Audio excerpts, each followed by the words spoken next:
Hey everybody, you're watching Geek this week amid not just one national crisis, but two. And to be honest, it's made it quite difficult to stay positive and find interesting geeky news that seems relevant.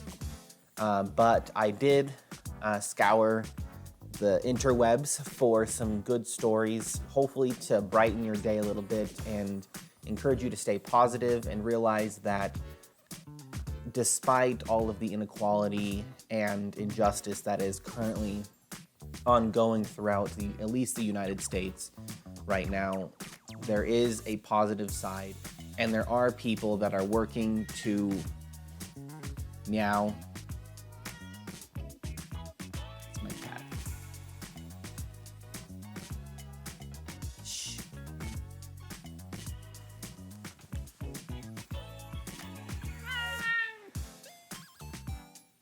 Can't have him here, can I? He's gonna scream. If you be quiet, you can stay. You can be quiet? Yeah? He's not gonna be quiet. Come on. That's Riley, by the way. So anyways, the geeky news that we're gonna be talking about today is a little bit about the recent SpaceX launch and one of their stowaways, as well as some gourmet Chaco-Tacos created for your pleasure in quarantine. All on Geek this week. So this week in tech, if you did watch the SpaceX Crew Dragon, aptly named the Endeavour, launched to the ISS, or was on social media at all literally that day, you may have noticed a sequined dinosaur plushie along for the ride. It turns out that this stowaway was voted in as a third passenger. Both Bob Benkin and Doug Hurley have two boys that are super into dinosaurs, so they gathered all the dinos from both houses, and Tremor, the Apatosaurus, was the chosen one.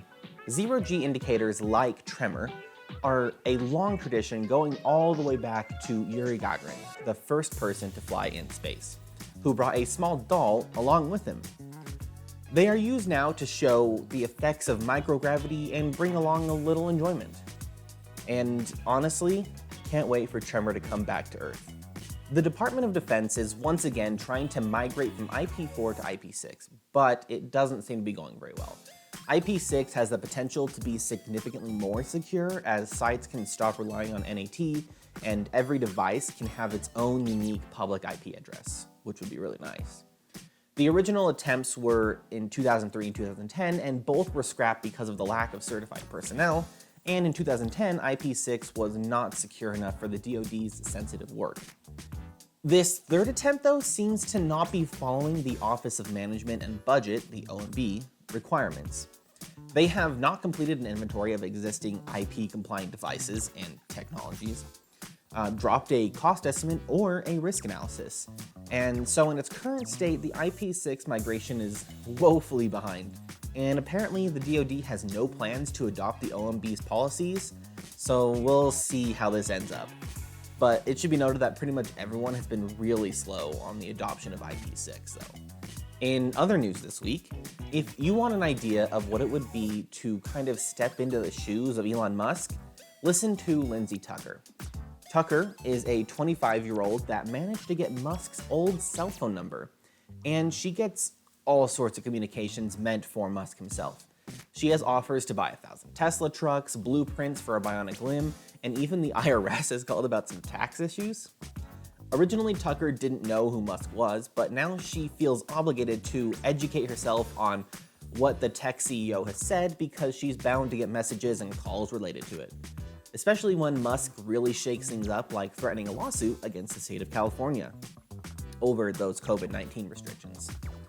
Musk was apparently surprised that this number was recycled and other people are still using it to reach him, though he wouldn't say if he's been handing out this phone number to people he's trying to ghost.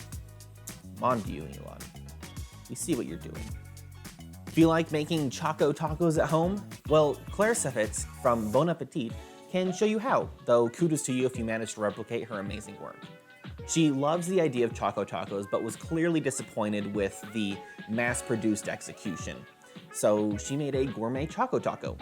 Unfortunately, interrupted by quarantine, she had to scrap her work from the professional kitchen and resume at home. Which means you can do it, right? And though originally making her own ice cream, she had to end up using Haagen-Dazs, which is still really good if you ask me. You'll have to watch the video to get the full process. Her recipe is at the end of the part 2, but the end product looks amazing.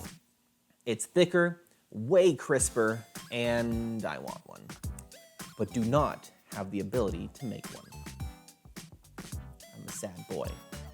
And now on to Save You a Click, where we give you some news that's worth mentioning, but maybe not knowing a whole lot about. Like the strawberry moon. The first full moon of June, named for the prime strawberry growing season in North America, rises June 5th. To the West Hemisphere, it'll look normal, but in the Eastern Hemisphere, it will spot a dashing penumbral lunar eclipse, making it appear dark and silvery.